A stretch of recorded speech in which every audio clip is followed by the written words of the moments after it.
Patay ang isang tauhan ng Metro Manila Development Authority matapos saksakin ng 19 na beses sa Tondo, Maynila. Ang suspect, kanyang kababata na sumuko sa mga otoridad. Laging una ka sa balita ni Jomer Apresto, exclusive. Pasado alas 3 ng hapon nitong linggo, bigla na lang bumulagta ang lalaking yan sa bahagi ng SONA sa Tondo, Maynila. Ang lalaki, pinagsasaksak ng kanyang kababata. Kinilala ang 55 anyos na biktima na si Rosauro Suba na nakatalaga sa demolition team ng MMDA. Bago ang insidente, makikita sa CCTV ng kabilang barangay na isang lalaking may hawak na bote ang lumapit at tila kinompronta ang biktima. Maya-maya, naglabas ng balisong ang lalaki at 2 beses inundayan ng saksak si Suba. Sa anggulong ito, kita na naitulak pa ng biktima ang suspect. Pero agad siyang nakarecover at sunod-sunod na pinagsasaksak ang biktima. Natumba si Suba pero agad ding nakatayo. Kita naman ang suspect na dinampot pa ang nalaglag na cellphone ng biktima. Makalipas ang ilang segundo, tuluyan ng bumulagta ang biktima.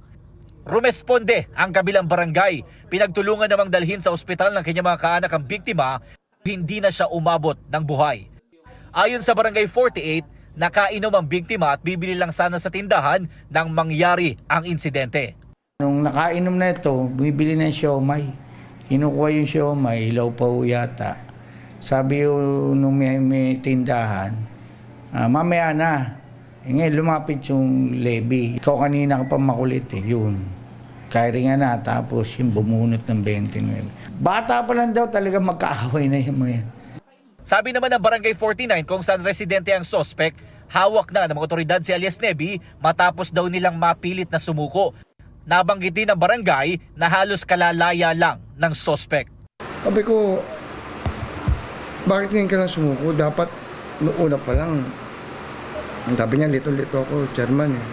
Siguro may mga 6-8 buwan pa lang siyang kakalaya pa lang. Drugs. Ayon naman sa pamangkin ni Suba, lumabas sa autopsy report na 19 na stab wounds ang tinamo ng biktima. Kahit nabigay na yung hustisya, hindi mo na mababalik yung buhay ng tito namin.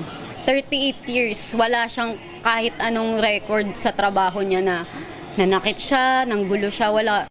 Sinusubukan pa namin makuha ang panig ng suspect na nasa kustodiya ng homicide section ng MPD. Ito ang unang balita, Jomer Apresto para sa GMA Integrated News. Gusto mo bang mauna sa mga balita? Mag-subscribe na sa GMA Integrated News sa YouTube at tumutok sa unang balita.